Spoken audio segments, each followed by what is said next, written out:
닫힌 문 뒤의 그림자. 요코하마의 밤은 차가운 공기와 도시의 불빛으로 가득했다.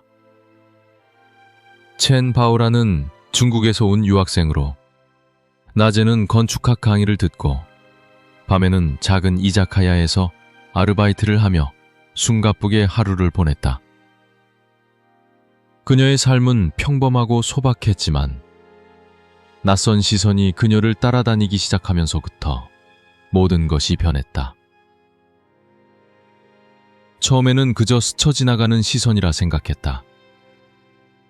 이자카야의 창문 너머로 지하철 계단을 오르내릴 때, 심지어 집 앞 편의점에 갈 때조차 그녀는 누군가 자신을 지켜보고 있다는 섬뜩한 느낌을 지울 수 없었다. 그 시선은 단순한 호기심이 아니었다. 그것은 마치 사냥감을 노리는 맹수처럼 집요하고 소름 끼쳤다. 어느 날 그녀의 사물함에서 정체불명의 선물이 발견되었다.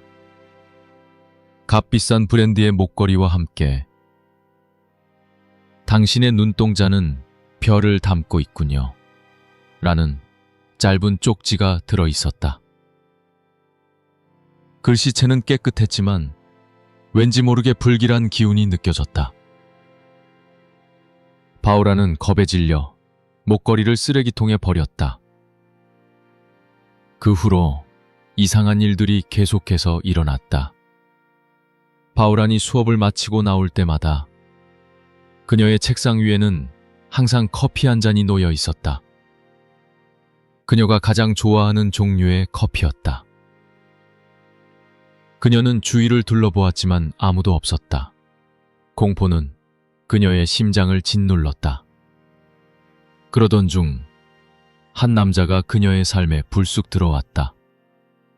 그의 이름은 이와사키 타츠야. 그는 이자카야의 단골 손님이 되었다. 매일 밤 그는 그녀가 서빙하는 테이블에 앉아 음식을 주문하지 않고 오로지 그녀만을 바라보았다. 그의 시선은 끈적하고 소유욕으로 가득 차 있었다. 그는 항상 깔끔한 정장을 입었지만 그의 눈빛은 짙은 어둠을 숨기고 있는 것 같았다. 바오란 양, 힘든 일 있으면 언제든지 말해요. 내가 도와줄 수 있습니다. 그의 목소리는 부드러웠지만 바오라는 그 안에 숨겨진 무언가를 느꼈다. 그가 건네는 명함은 마치 덫처럼 느껴졌다. 공포는 점점 현실로 다가왔다. 어느 새벽, 그녀의 아파트 문이 잠겨 있지 않은 것을 발견했다. 그녀는 분명히 문을 잠갔다고 확신했다. 그리고 책상 위에 놓여있던 가족 사진의 위치가 미묘하게 바뀌어 있었다. 사진 속 그녀와 동생 바오전의 얼굴은 마치 누군가의 손길이 닿았던 것처럼 느껴졌다. 가장 끔찍한 일은 바오라는 공포에 질려 비명을 지를 뻔했지만 가까스로 참았다. 이 모든 일련의 사건들이 타츠야 이와사키와 관련이 있다는 것을 그녀의 친구 린이 가장 먼저 알아차렸다. 린은 바오란의 핸드폰 기록과 이자카야 CCTV 영상을 확인하며 섬뜩한 진실을 발견했다. 타츠야는 바오란이 집으로 향하는 길목에서 그녀를 기다렸고 심지어 그녀의 아파트 건물을 서성이는 모습까지 포착되었다. 바오란은 린에게 모든 것을 털어놓았다. 그 남자는 나를 원하는 게 아니야. 그냥 내 삶을 갖고 싶어 하는 것 같아. 그녀의 목소리는 희미하게 떨렸다. 닫힌 문 뒤에 숨어있던 그림자가 서서히 모습을 드러내기 시작했다.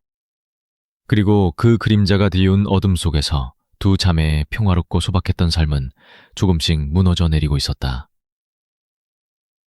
이제 바오란과 린은 그 그림자의 정체를 파헤치기 위해, 그리고 더 끔찍한 일이 벌어지기 전에 멈춰 세우기 위해 필사적으로 노력해야만 했다. 그러나 그들은 알지 못했다. 그들의 모든 움직임이 이미 누군가에게 감시당하고 있다는 것을. 타치야라는 남자이제 그롱엘 망케와. 타치야라는 이름의 악몽, 이와사키 타치야는 평범한 단골 손님이 아니었다. 그의 존재는 바오란의 일상에 조금씩 스며들었고 그 스며듦은 점점 더 깊고 끈적한 집착으로 변해갔다. 그가 처음 그녀에게 건넨 명함은 단순한 친절의 표시가 아니었다. 그것은 마치 덫처럼 그녀를 자신의 영역 안으로 끌어들이려는 교활한 시도였다. 명함에 적힌 번호로 연락하지 않자 그는 더 직접적인 방법들을 사용하기 시작했다. 그는 바오란의 아르바이트가 끝나는 시간을 정확히 알고 있었다. 매일 밤 6시 그녀가 가게 문을 나서는 순간 그의 차는 길 건너편에 대기하고 있었다. 검은색 세단은 어둠 속에서 불길한 그림자를 드리웠고 헤드라이트 불빛은 그녀의 발걸음을 집요하게 따라붙었다. 바오란은 마치 자신이 끊임없이 감시당하는 연극 무대 위의 배우가 된 것 같은 기분을 느꼈다. 어느 날 이와사키는 이자카야의 점장에게 거액의 돈을 건네며 바오란 양에게 더 편한 근무 환경을 만들어달라고 부탁했다. 점장은 난처해하면서도 그 돈을 거절하지 못했다. 다음 날부터 바오란은 가장 편한 시간대에 배정되었고 그녀의 업무량은 눈에 띄게 줄었다. 이와사키는 그녀에게 내가 당신을 위해 해줄 수 있는 일은 무엇이든 할 수 있다는 메시지를 보냈다. 이 친절은 선의가 아니라 그녀의 삶에 깊숙이 개입하려는 소유욕이었다. 바오라는 두려움과 불쾌함에 몸소리쳤다. 그녀는 이와사키의 친절을 단호하게 간접 거절했다. 이와사키 씨, 저는 당신의 도움을 원하지 않습니다. 제 삶에 관여하지 말아주세요. 하지만 그녀의 거절은 그의 집착에 기름을 부은 격이었다. 그는 그녀의 아파트 주소를 알아냈다. 어느 저녁 바오란이 수업을 마치고 집으로 돌아왔을 때 문 앞에는 커다란 쇼핑백이 놓여 있었다. 안에는 고급 브랜드의 옷과 가방, 그리고 그녀가 평소 좋아한다고 말했던 꽃다발이 들어있었다. 꽃다발 사이에는 작은 쪽지가 있었다. 당신이 원하는 모든 것을 가질 수 있습니다. 나만 허락한다면. 바오라는 소름이 끼쳐 모든 것을 쓰레기통에 버렸다. 그때부터 이와사키의 행동은 더욱 노골적이고 섬뜩해졌다. 그녀의 핸드폰에는 매일 수십 통의 부재중 전화가 찍혔다. 발신자 번호는 언제나 알 수 없음으로 표시되었지만 그녀는 그 뒤에 숨어있는 인물이 누구인지 정확히 알고 있었다. 때로는 문자 메시지로 오늘도 아름답군요. 그 목걸이를 하고 싶지 않나요? 와 같은 소름 끼치는 내용이 전송되었다. 이는 그가 그녀를 감시하고 있음을 노골적으로 드러내는 증거였다. 가장 끔찍했던 것은 이와사키가 그녀의 가족을 언급하기 시작했다는 점이다. 당신 동생이 일본에 온다고 들었습니다. 둘이 같이 있는 모습이 참 보기 좋군요. 이 메시지를 받았을 때 바오란의 심장은 얼어붙었다. 그는 그녀뿐만 아니라 사랑하는 동생 바오전의 존재까지 알고 있었다. 바오란은 린에게 도움을 청했지만 린 역시 불안에 떨기는 마찬가지였다. 바오란, 저 사람은 그냥 미친 게 아니야. 우리에게 무슨 짓을 할지 몰라. 경찰에 신고해야 해. 린이 떨리는 목소리로 말했다. 하지만 바오라는 경찰이 이와사키의 집착을 심각한 범죄로 받아들일지 확신할 수 없었다. 그들의 관계는 법적으로 명확한 범죄가 아니었고 그가 사용한 방식들은 교묘하고 치밀했기 때문이다. 그녀는 혼자서 이 끈질긴 악몽을 끝내야 한다고 생각했다. 바오라는 이와사키와의 모든 접촉을 끊기로 결심했다. 그녀는 이자카야 아르바이트를 그만두었고 전화번호를 바꾸었으며 친구 린과 함께 당분간 집을 비우기로 계획했다. 하지만 그녀는 알지 못했다. 이미 이와사키는 그녀의 모든 것을 알고 있었고 그녀가 내린 모든 결정은 이미 그의 손바닥 안에 있었다는 것을. 그의 집착은 이미 단순한 애정을 넘어 그녀의 삶 자체를 파괴하려는 광기로 변해 있었다. 그리고 그 광기는 곧 두 자매에게 끔찍한 비극을 불러올 그림자가 될 것이었다. 그러나 바오란의 아파트에 드리워진 공기는 여름의 습기보다 더 무겁고 차가웠다. 동생 바오전이 일본에 도착한 것은 바오란에게 한 줄기 빛과 같았다. 게임 소프트웨어 공부를 위해 일본에 온 바오전은 밝고 긍정적인 성격으로 언니의 불안한 그림자를 걷어내는데 큰 힘이 되어 주었다. 두 자매는 함께 웃고 함께 미래를 꿈꾸며 이와사키의 존재를 잊으려 애썼다. 하지만 평화는 오래가지 않았다. 2017년 7월 6일 오후 바오란의 핸드폰은 더 이상 울리지 않았다. 친구 리는 바오란에게 여러 통의 문자를 보냈지만 답장이 없었다. 리는 대수롭지 않게 읽었지만 다음 날까지 연락이 없자 불안감이 엄습했다. 리는 바오란이 일하던 이자카야를 찾아갔다. 그리고 그곳에서 충격적인 사실을 알게 되었다. 바오란과 바오전 두 자매 모두 아무런 연락 없이 일을 그만두었다는 것이었다. 이런 적은 한 번도 없었는데. 점장은 고개를 저으며 말했다. 리는 심장은 빠르게 뛰기 시작했다. 뭔가 잘못되었다. 두 자매는 책임감이 강했고 아무 이유 없이 직장을 그만둘 리 없었다. 리는 곧장 두 자매가 사는 아파트로 달려갔다. 저녁 11시, 리는 굳게 닫힌 아파트 문을 두드렸다. 바오란! 바오전! 나 린이야! 안에 있어? 아무런 대답도 들려오지 않았다. 몇 번이고 문을 두드리고 소리쳤지만 정적만이 그녀를 감쌌다. 리는 혹시나 하는 마음에 건물주에게 열쇠를 빌려달라고 요청했다. 하지만 건물주는 단호하게 거절했다. 경찰과 함께 오셔야 합니다. 임차인의 사생활에 함부로 개입할 수 없습니다. 리는 절박한 심정으로 자초지종을 설명했다. 바오란이 겪고 있는 집요한 스토킹과 알 수 없는 두 자매의 실종. 린의 이야기를 들은 건물주의 얼굴은 점차 굳어졌다. 그 역시 임차인들의 연락이 끊긴 것을 이상하게 생각하고 있었다. 건물주는 망설임 없이 경찰에 상황을 신고했다. 다음 날 아침 경찰이 출동했다. 긴장감 속에 문이 열렸고 린은 한 발 먼저 방으로 들어섰다. 방 안은 깨끗하게 정돈되어 있었지만 어딘가 섬뜩한 분위기가 감돌았다. 가장 먼저 눈에 띈 것은 방 한 구석에 항상 놓여있던 바오란의 여행용 캐리어가 사라진 것이었다. 린은 바오란이 여행을 떠날 계획을 전혀 말한 적이 없다는 것을 기억해냈다. 누군가 캐리어를 가지고 나간 것이 분명했다. 책상 위에는 덮여있는 노트북과 바오란의 일기장이 놓여 있었다. 일기장에는 마지막 페이지에 불안한 내용이 담겨 있었다. 그 남자의 시선이 점점 더 무서워진다. 그는 나의 모든 것을 알고 있다. 어쩌면 이 본정은 내가 숨을 곳은 더 이상 없는지도 모른다. 그 문장은 마치 그녀의 마지막 절규처럼 느껴졌다. 그때 경찰이 창문 쪽으로 다가갔다.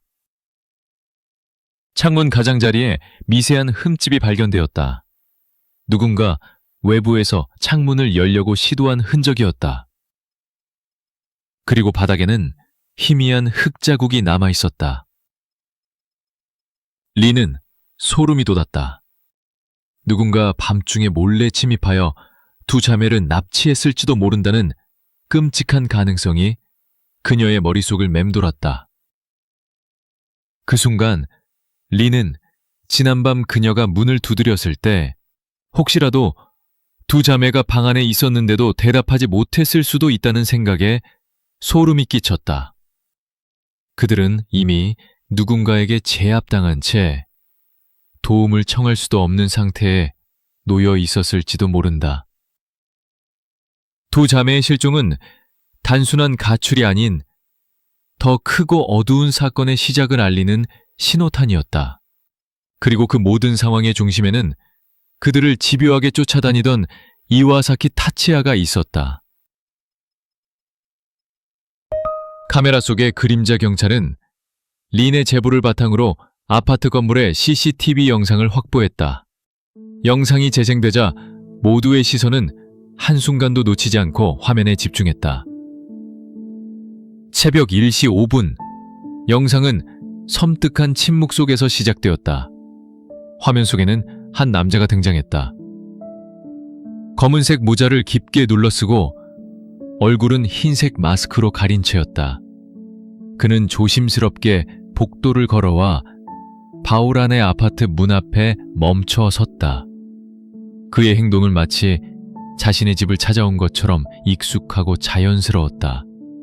그는 가방에서 열쇠를 꺼내지 않았다. 대신 주머니에 손을 넣어 무언가를 만지작거리더니 이내 열쇠를 꺼내 문에 갖다 댔다.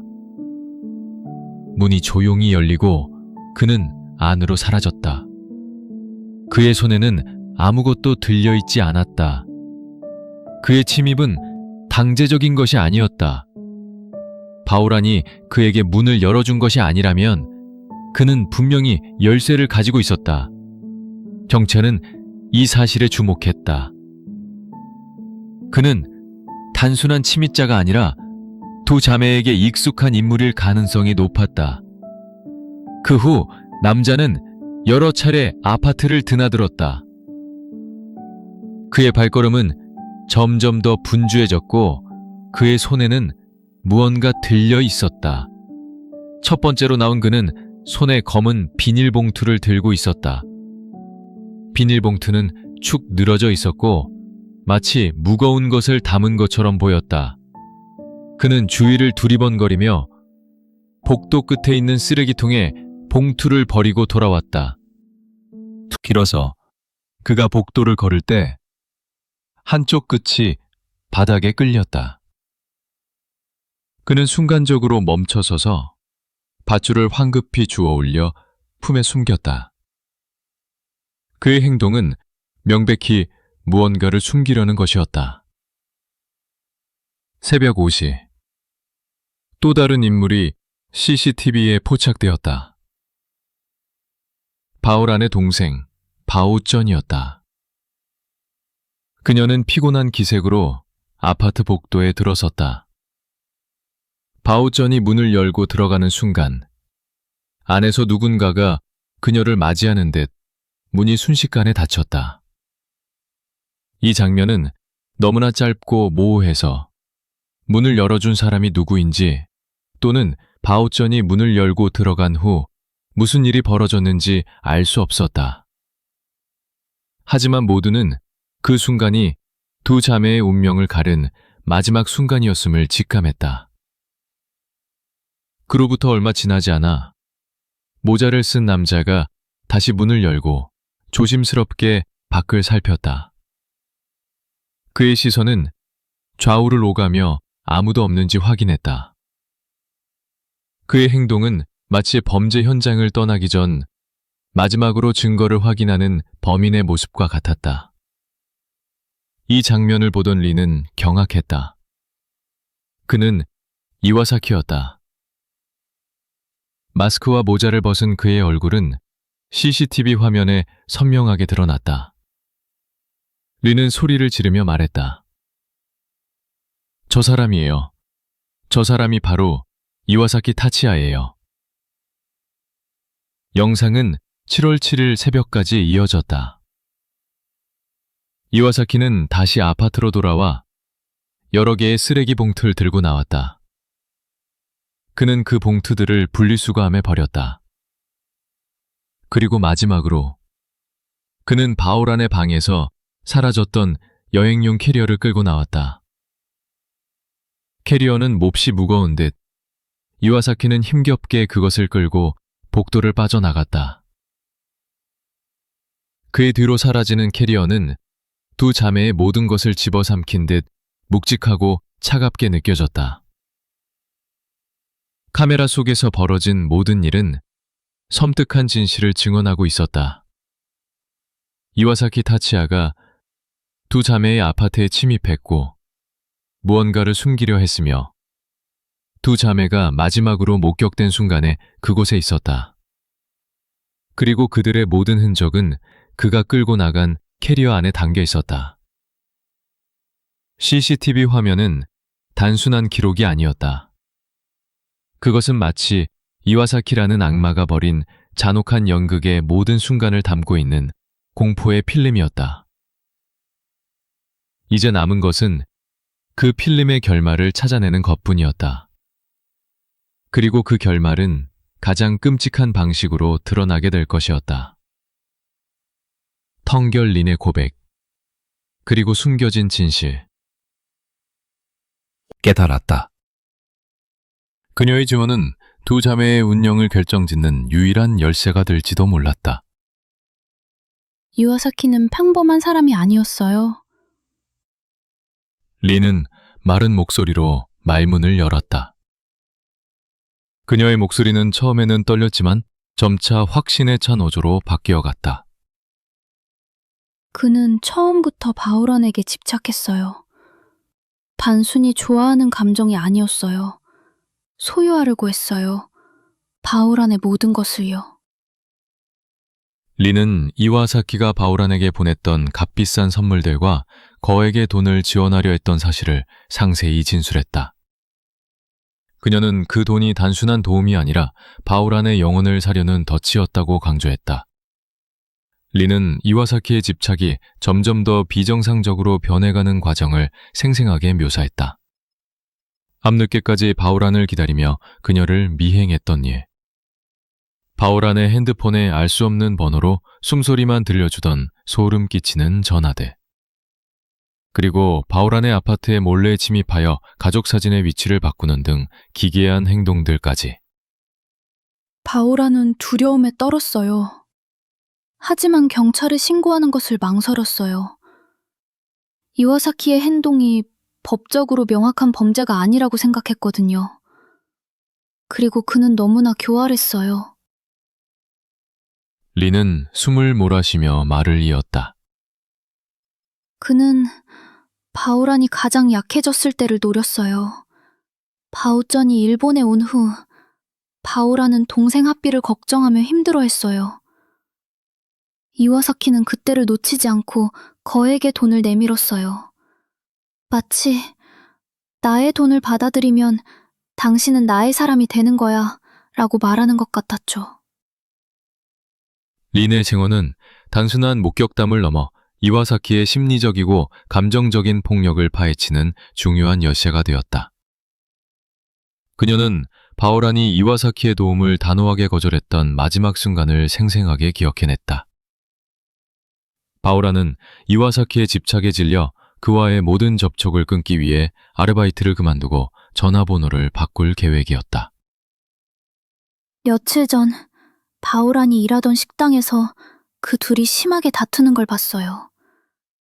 이와사키가 내가 이렇게까지 했는데 어떻게 나를 거부할 수 있지? 라며 소리를 질렀대요. 바오란은 당신 돈 필요 없으니 제발 떠나달라고 했다더군요. 그 이후로 이와사키는 식당에 나타나지 않았어요. 바오란은 그가 포기했다고 생각했죠. 하지만 그건 끝이 아니었어요.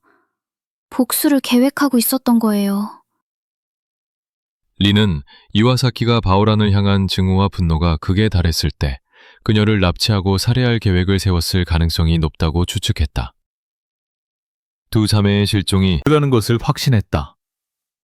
그리고 바오전이 예상치 못하게 집에 돌아와 목격자가 되었기 때문에 언니와 함께 희생되었을 것이라는 끔찍한 진실도 린의 증언을 통해 드러났다. 린의 눈에서는 하염없이 눈물이 흘러내렸다. 그녀는 자신의 증언이 두 자매의 죽음을 확인하는 것이라는 사실에 고통스러워했다. 그러나 그녀는 멈출 수 없었다. 바오란과 바오전은 이와사키의 광기 때문에 죽었어요. 그는 돈과 힘으로 모든 것을 가질 수 있다고 생각하는 괴물이에요. 제발 그를 잡아서 두 자매의 억울한 죽음을 밝혀주세요.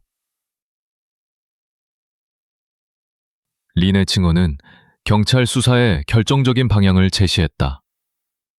이제 이와사키의 모든 행적을 쫓고 그가 두 자매에게 저지른 잔혹한 범죄를 증명할 물리적 증거를 찾는 일만 남았다. 리는 무거운 마음으로 조사실을 나섰다. 그녀의 머릿속에는 여전히 웃고 있는 두 자매의 모습과 그들을 덮친 이와사키라는 이름의 악몽이 교차하고 있었다.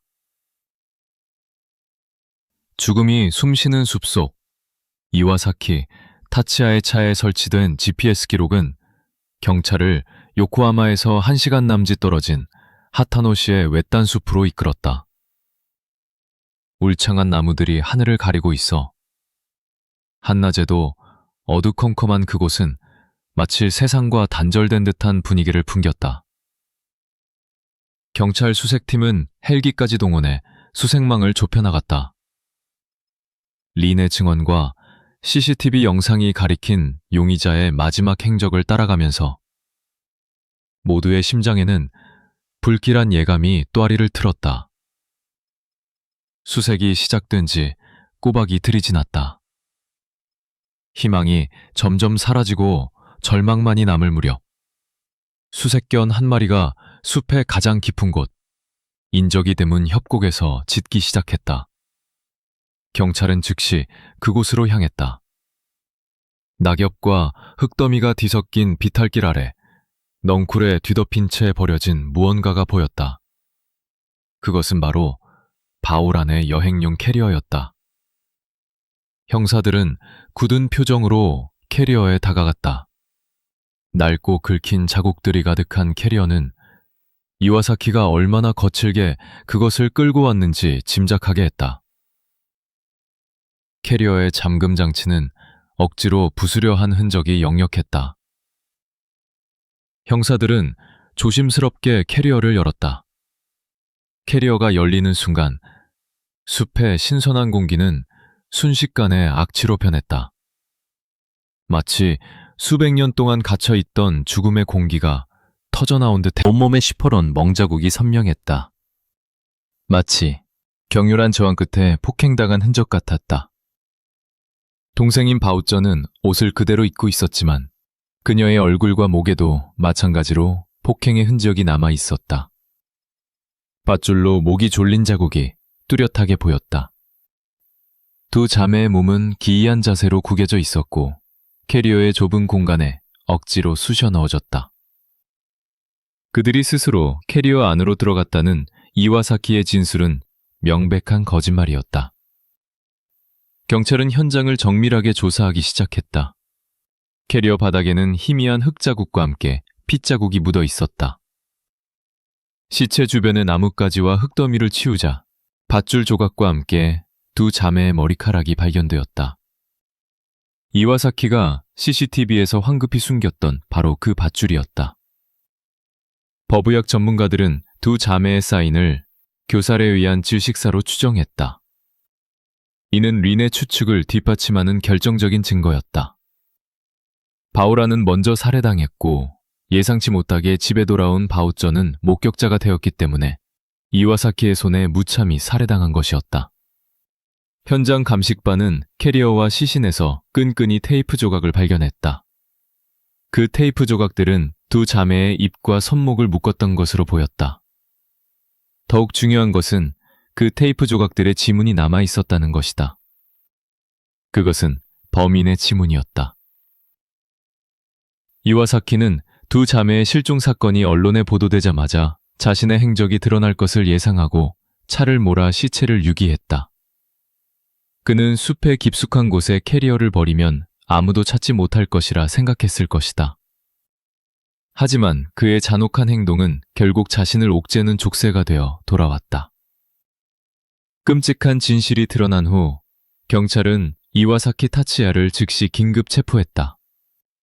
그는 자신이 아무 잘못도 하지 않았다고 항변했지만 숲에서 발견된 캐리어와 그 안에 담긴 두 자매의 훼손된 시신은 그를 무자비한 살인범으로 낙인 찍기에 충분했다. 죽음이 숨쉬는 숲속. 캐리어는 단순한 유기물이 아니라 두 자매의 억울한 원혼이 서린 무덤이 되어 그들의 이야기를 세상에 전하고 있었다. 숨쉬는 증거들. 이와사키 타치야는 경찰 조사실의 차가운 철제 의자에 앉아 있었다. 그는 완벽하게 무죄임을 주장하며 두 자매의 죽음은 자신과 무관한 사고라고 거짓말을 늘어놓았다. 두 자매가 스스로 캐리어에 들어가 달라고 부탁했습니다. 저는 그저 그들을 도와준 것뿐입니다. 그들이 왜 그런 행동을 했는지는 저도 모릅니다. 그의 목소리는 조금의 흔들림도 없었지만 그 뒤에 숨겨진 광기는 명백했다. 그러나 경찰은 이미 그의 거짓말을 깨뜨릴 수많은 증거들을 확보하고 있었다. 첫 번째 증거는 법의학적 증거였다. 이와사키는 두 자매가 스스로 캐리어에 들어갔다고 주장했지만 부검 결과는 그의 주장을 산산조각냈다. 시신에 남아있는 밧줄 자국과 목의 멍은 누군가에 의해 의도적으로 목이 졸려 살해당했음을 명백히 보여주었다. 특히 언니 바우란의 몸에 남아있던 수많은 폭행 흔적들은 그녀가 죽기 전 격렬하게 저항했음을 증명했다. 피해자들의 몸이 캐리어에 구겨 넣어진 비정상적인 형태는 스스로 들어갔다는 주장이 얼마나 터무니없는지를 보여주었다. 더욱 결정적인 것은 과학수사 증거였다. 캐리어에서 발견된 끈끈이 테이프 조각들은 이와사키의 지문을 선명하게 간직하고 있었다. 그 지문들은 바우란의 몸에 남아있던 테이프 조각에서도 일치하는 것으로 확인되었다. 이는 이와사키가 단순히 캐리어를 옮긴 것이 아니라 직접적으로 범행에 가담했음을 부인할 수 없는 증거였다. 그는 바우란을 제압하고 밧줄로 묶어 살해한 뒤 시신을 유기하는 모든 과정에 자신의 손을 사용했던 것이다. 경찰은 여기서 멈추지 않았다. 바우란의 아파트에서 발견된 미세한 증거들도 그의 범죄를 입증했다. 창문 가장자리의 흠집과 바닥에 묻어있던 흙자국은 이와사키가 외부에서 침입을 시도했음을 보여주었다. 가장 충격적인 증거는 바우전의 시신을 감싸고 있던 커튼이었다. 그 커튼은 바우란과 바우전의 아파트에 있던 바로 그 커튼이었다. 이 증거는 두 자매가 외부에서 살해된 것이 아니라 자신들의 집에서 살해당했음을 확증했다. 경찰은 이와사키의 핸드폰 기록까지 샅샅이 뒤졌다. 그리고 그 속에서 또 하나의 섬뜩한 진실을 발견했다. 범행이 일어나기 직전 그는 인터넷 검색창에 시체 처리 방법, 사체 유기 장소, 밧줄 매듭법 등 수많은 잔혹한 검색어를 입력했다. 이는 그의 범행이 우발적인 것이 아니라 치밀하게 계획된 것임을 증명하는 결정적인 증거였다. 그의 핸드폰은 단순한 통신기기가 아니라 그가 계획했던 범죄의 모든 과정을 담고 있는 일종의 푹서였던 셈이다. 심리학자들은 이와사키의 행동을 피해망상에 기반한 집착범죄로 분석했다. 그는 바우란에게 거절당하자 자신의 모든 노력이 거부당했다는 생각에 극심한 분노와 모욕감을 느꼈을 것이다. 그는 바우란을 소유할 수 없다면 그녀의 존재 자체를 없애버리겠다는 광기 어린 결론에 도달했다. 바우전은 불운하게도 그 광기의 목격자가 되어 희생된 것이었다. 조사관들은 이 모든 증거들을 이와사키의 눈앞에 펼쳐 보였다. 그는 처음에는 냉소적인 미소를 지으며 그 모든 것은 우연일 뿐이라고 주장했다. 그러나 지문이 담긴 테이프 조각과 핸드폰 검색 기록이 화면에 뜨자 그의 얼굴은 점차 공포와 절망으로 일그러졌다. 그의 완벽하다고 믿었던 알리바이는 마치 모래성처럼 허물어졌다. 더 이상 숨을 곳이 없다는 것을 깨달은 이와사키는 고개를 떨구었다. 그의 입에서는 더 이상 거짓말이 나오지 않았다. 수많은 증거들이 쏟아져 나오자 그의 교활한 가면은 벗겨지고 그 안에 숨겨져 있던 잔혹하고 비열한 살인자의 본성이 드러났다. 이 모든 증거들은 단순한 물질적 증명이 아니었다. 그것은 두 자매의 억울한 원혼이 이와사키의 죄를 세상에 고발하고 있는 살아 숨쉬는 증언이었다. 광기 어린 변명. 이와사키 타치야는 법정에 들어서는 순간까지 자신의 무죄를 주장했다. 그의 얼굴에는 일말의 죄책감도 없었다. 그는 변호사에게 귓속말로 속삭였다. 계획대로 진행하세요. 그들이 스스로 캐리어에 들어갔다는 사실을 밝히면 됩니다. 그의 눈빛은 짙은 광기로 번뜩였다. 그는 자신이 짜놓은 완벽한 거짓말이 세상 모든 진실을 덮을 것이라 믿어 의심치 않았다. 재판이 시작되고 검사가 두 자매의 억울한 죽음과 이와사키의 잔혹한 범죄를 낱낱이 파헤치자 방청석에서는 울음소리가 터져나왔다. 그러나 이와사키는 꿈쩍도 하지 않았다. 오히려 그는 미소를 지으며 검사의 주장을 조롱했다. 모두 상상에 불과합니다. 제가 그들을 살해했다는 증거는 어디에도 없습니다. 마침내 변호인이 이와사키의 변론을 시작했다. 그의 주장은 기괴하고 비인간적이었다. 제 의뢰인 이와사키 타치야는 살인범이 아닙니다. 그는 단지 사랑하는 사람을 도왔을 뿐입니다. 법정은 순간 술렁거렸다. 변호인은 준비된 자료를 화면에 띄우며 충격적인 이야기를 꺼냈다. 바오란 양은 비자 문제로 힘들어하고 있었습니다. 그녀는 일본에 더 이상 머물 수 없게 될까 두려워했습니다. 그녀는 이와사키 씨에게 도움을 청했습니다. 자신의 실종을 가장하여 새로운 삶을 시작하고 싶다고 말했습니다. 이와사키 씨는 그녀를 사랑했기에 그녀의 부탁을 들어주기로 한 것입니다. 이와사키는 고개를 끄덕이며 변호인의 주장을 거들었다. 그렇습니다. 바오란이 제게 먼저 연락해 왔습니다. 그녀와 바오쩌는 제게 모두 그들의 뜻에 따라 캐리어를 산으로 옮겼을 뿐입니다. 그의 주장은 너무나도 황당했다. 판사조차도 어이가 없다는 듯 굳은 표정을 지었다. 하지만 이와사키는 멈추지 않았다. 그는 마치 연극의 주인공이라도 된 듯 자신의 거짓말을 더 구체적으로 묘사했다. 두 자매는 캐리어 안에 들어간 후 저에게 숨이 막힐 것 같다고 말했습니다.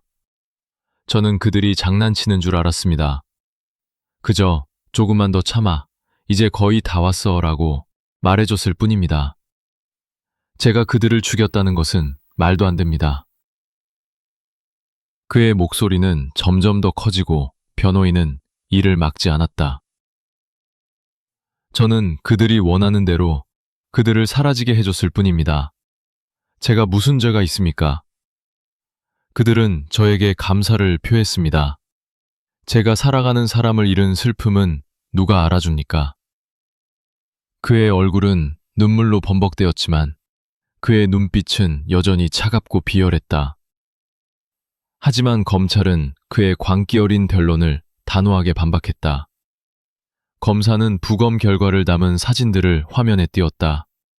멍투성이인 시신과 밧줄에 졸린 목, 그리고 시신을 억지로 구겨 넣은 끔찍한 캐리어 안의 모습이 드러나자 이와사키는 침묵했다. 피고인은 피해자들이 스스로 캐리어에 들어갔다고 주장합니다. 하지만 피고인의 지문이 묻은 끈끈이 테이프는 무엇을 의미합니까? 왜 피해자의 몸에 묶여 있었던 테이프에서 피고인의 지문이 발견되었습니까? 검사는 단호한 어조로 말했다. 만약 이들이 자발적으로 들어갔다면 왜 피고인은 시체 처리 방법을 검색했습니까? 이것은 명백한 계획 범죄입니다. 피고인은 사랑이라는 이름으로 자신의 소유욕을 정당화하고 두 자매의 삶을 짓밟고 그들의 목숨까지 빼앗은 잔혹한 살인자입니다. 이와사키는 더 이상 변명할 수 없었다. 그의 광기 어린 거짓말은 과학적 증거와 논리적 추론 앞에 무너져 내렸다. 법정은 그의 추악한 거짓말에 대한 분노로 가득 찼다. 그의 변론은 단순한 변명이 아니라 자신이 저지른 범죄를 인정하지 않으려는 한 남자의 추악한 민낯이었다. 그는 사랑이라는 가면 뒤에 숨어 살인을 저질렀고, 이제 그 가면은 산산조각 났다. 정의의 저울, 그리고 2018년 7월 20일, 요코하마 지방법원. 법정은 숨막히는 긴장감으로 가득 찼다. 모든 이의 시선은 판사에게 쏠려 있었다.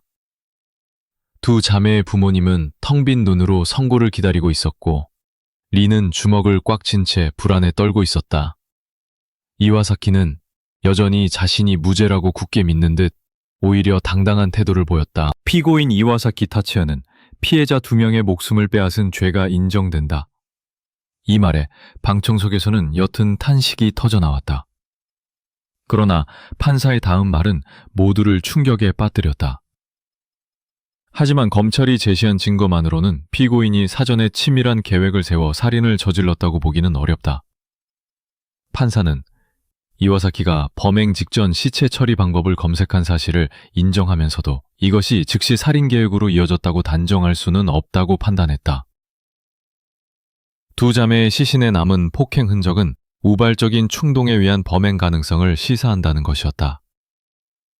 피고인은 피해자 바오란 양에게 거절당한 분노와 배신감으로 인해 우발적으로 범행을 저지른 것으로 판단된다. 이는 계획살인보다는 우발적 살인에 가깝다. 판사의 논리는 냉정하고 건조했다. 그에게 이 사건은 감정적인 비극이 아닌 법적 절차에 따라 해석되어야 할 하나의 사건일 뿐이었다. 그는 이와사키가 두 자매의 목숨을 빼앗은 명백한 살인자임을 인정하면서도 그 범행의 의도를 우발적으로 규정했다. 이와사키는 이 말을 듣고 옅은 미소를 지었다. 그의 얼굴은 승리감에 차 있었다. 그러나 그의 미소는 잠시뿐이었다. 판사는 마지막 선고를 내렸다. 피고인 이와사키 타츠야에게 징역 23년을 선고한다. 법정은 순간 정적에 휩싸였다. 두 자매의 부모님은 허탈감에 무너져 내렸고, 리는 분노로 몸을 떨었다. 23년. 2명의 목숨을 빼앗고도 고작 23년이라니. 정의의 저울이 무참히 기울어진 순간이었다. 이와사키는 판결에 만족하지 않았다. 그는 형량이 너무 길다고 생각했다. 저는 단지 그들을 도왔을 뿐입니다. 왜 23년이나 복역해야 합니까? 그는 항소 의사를 밝혔다. 검찰 역시 판결에 동의하지 않았다. 그들은 이와사키가 계획적인 살인자이며 그에게 합당한 처벌은 더 무거운 형량이라고 판단했다. 검찰은 피고인의 잔혹한 범행과 반성 없는 태도를 고려할 때 23년은 너무나 가벼운 형량이라며 즉각 항소했다. 재판이 끝난 후 바오란의 가족은 취재진 앞에서 눈물을 흘렸다.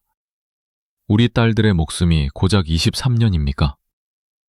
이와사키는 우리 딸들의 삶을 송두리째 짓밟았습니다. 그는 결코 반성하지 않을 것입니다. 저는 그가 가장 무거운 형벌을 받기를 바랍니다. 이와사키는 사형되어야 마땅합니다. 바오란의 아버지는 격양된 목소리로 말했다. 그의 목소리에는 딸을 잃은 슬픔과 불완전한 법적 정의에 대한 분노가 뒤섞여 있었다. 결국 모두가 불만족스러운 판결이었다. 이와사키는 자신의 형량이 너무 무겁다고 생각했고, 피해자 가족과 검찰은 너무 가볍다고 생각했다. 이와사키는 자신의 죄를 부정하며 항소했고, 검찰은 더 무거운 죄를 묻기 위해 항소했다. 이 사건은 1심에서 끝나지 않고 더욱 길고 지난한 법적 싸움의 서막을 알렸다. 23년이라는 숫자 뒤에 숨겨진 진실과 정의는 여전히 어둠 속에 잠들어 있었다.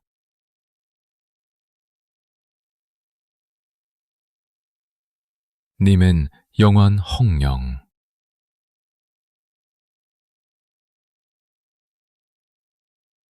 무너진 가면.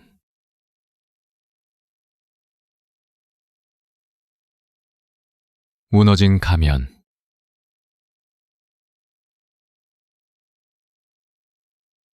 2002번 주거의 3일.